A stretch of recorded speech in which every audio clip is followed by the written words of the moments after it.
So after the Deepstone Crypt raid race on day one, there was about 5,000 teams that completed it, and some of the more prominent community figures used this, the fact that so many players beat it on day one, as ammunition to suggest that the raid should be more difficult.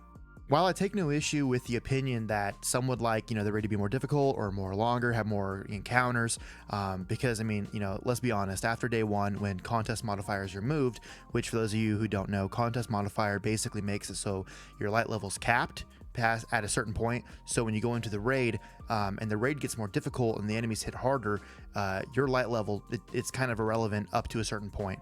So once that modifier is removed, I mean, the raid just feels basically like a strike. I mean, assuming you know the mechanics, and I'm not trying to belittle anyone or anyone's skill level here, but for those of you who are more active, hardcore PvE players, it's just a kind of thing that we all know. Once contest modifier is removed, the raid is incredibly easy to do. However, it's when some of these content creators and more prominent community figures go more into detail about their opinions on it and why they think it should be more difficult, they proceed to drag through the mud all the players that worked their butts off to get that day one clear, diminishing the achievement of it and essentially saying that certain folks shouldn't be eligible to be able to clear it. And I think that's kind of a disgusting hot take, and I definitely really disagree with it. Before we get to exactly what was said, let me share some stats with you courtesy of Raid Report. For day one Leviathan, there were 761 clears. Now that was on console, and it took about 5 hours, 30 minutes to beat. Eater of Worlds, 4,545 teams cleared that raid day one, and World's First only took an hour and 37 minutes. Spire of Stars, only 19 teams beat it, and it took about 6 hours and 35 minutes to get through it. Last Wish had 2 clears. 2 teams beat Last Wish, and the first clear was at 18 hours and 49 minutes. Garden of Salvation had 96 teams make the clear day one, and the team scoring World's First did it in 6 hours and 14 minutes. Scourge of the Past, 945 teams taking an hour and 47 minutes. Crown of Sorrow had 104 teams at 4 hours and 40 minutes, and Deepstone Crypt had 5,321 teams, and the very first team to cross the finish line did so in 5 hours and 29 minutes. While I don't know the exact player count that was actively playing the game during the Forsaken release, I do, however, remember that when I was playing Black Armory, Season of the Drifter, and even Season of Opulence, the player base just seemed to fall off. People, a lot of my friends weren't playing it. My friends list, I mean, obviously this is just anecdotal, but I noticed that a lot of my friends that are on my friends list in my clan, they just didn't care. They saw Season of the Drifter and they were like, this is stupid. I don't want to play more Gambit. Black Armory didn't make any sense. And I mean, once they had Izzy's, they pieced. I mean, I even stopped halfway through Drifter and came back at the end of Opulence. Towards the beginning of Shadowkeep, a lot of players came back. And as you can see, that's why we have so many players attempting the day one raid on Garden of Salvation, more so than Crown of Sorrow and Scourge of the Past. Much like being the first expansion of the year with like Shadowkeep, the hype surrounding Beyond Light undoubtedly brought back a plethora of players, and with the Deepstone Crypt being a week and a half after the launch of Beyond Light, it's absolutely no wonder why so many players were able to go for the attempt of the day one raid. And for more context, Destiny Tracker indicated that about 1.5 million players were playing PvE in Destiny 2 on the day one of the Deepstone Crypt release. And with the 30,000 players that beat the raid, that's only 2% of the community that has an emblem. I don't know about you, but 2% of the community having a particular emblem seems pretty exclusive to me. And to go even deeper, there were 279,529 teams, and out of that massive number, only 5,321 teams were able to make the cut, meaning that 1.9 or about 2% of the teams that tried were able to make it. With that being said, there's 2 main hot takes that I want to take a look at, as I feel they perfectly capture what spurred the frustration within the Destiny community post Deepstone Crypt. So I'm going to read the tweets, and then I'm going to read the subtweets, and I'm going to have them on screen so you can read them as well. Lucky said, I think the 24-hour emblem should be way harder to get.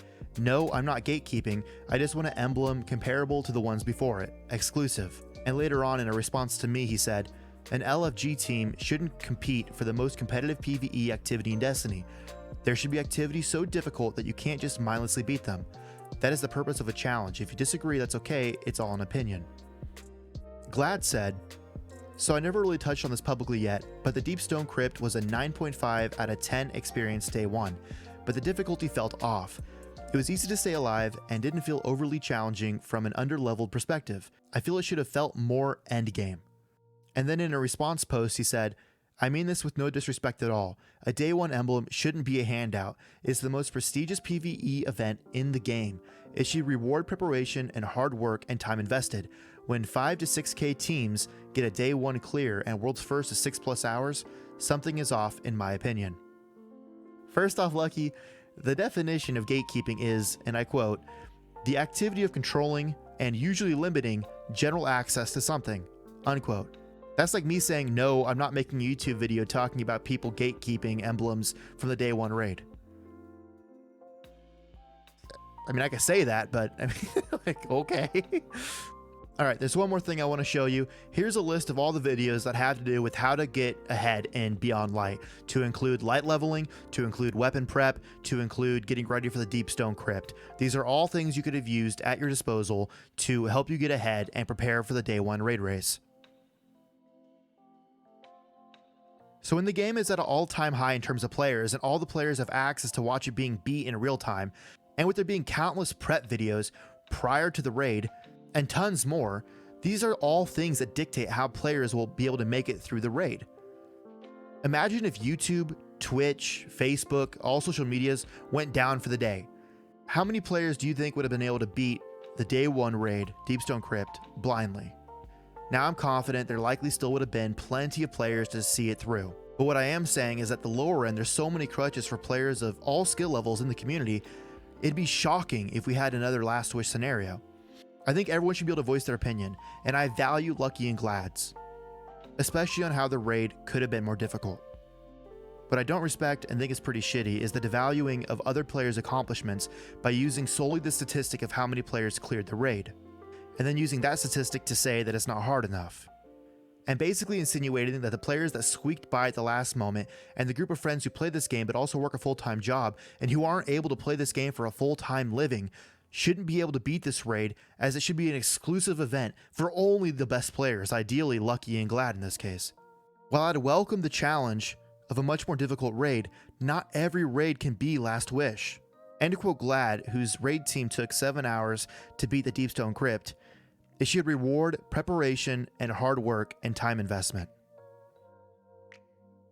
Well, like I said, 1.5 million players were playing PvE on that day, and with 30,000 players that beat the raid, only 2% of the player base has that emblem and has that day one clear. Please explain to me how much more exclusive it honestly has to be. Glad, you said that it feels off that 5 to 6k players beat the raid. Well, if you're so concerned about the number of teams that made the clear, then what should that number be? Should it be 500? Should it be 100? Should it be 33 and then that's the cutoff? Focusing on the number of clears is a bizarre way of thinking, as you literally showed people how to beat the raid in real time. You made videos on what you were bringing into the raid, plus you streamed most of your raid prep. Like, you literally passed us the ball to dunk it, and then were surprised when we did. Like, how does that work? If you want exclusivity, win the title and the belt.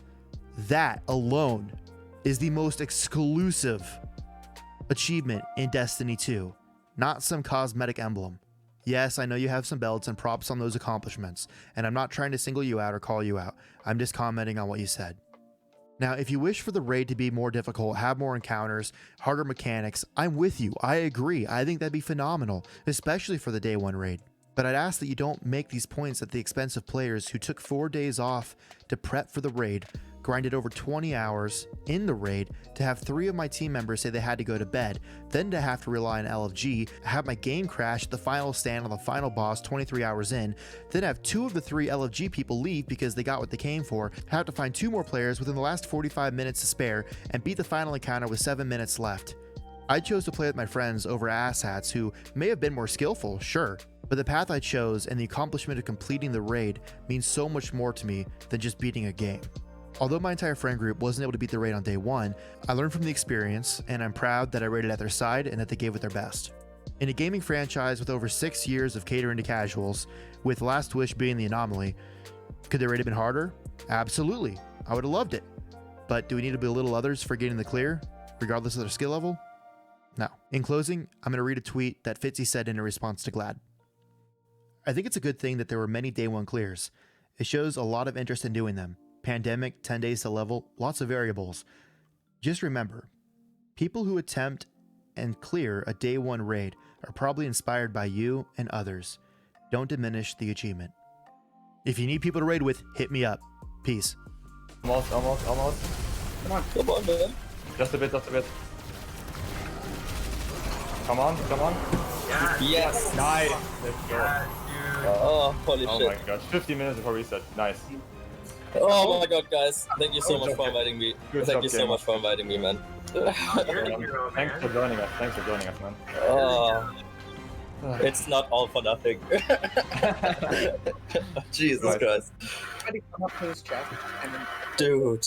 Oh my god, I can't believe it. I can't believe it, dude.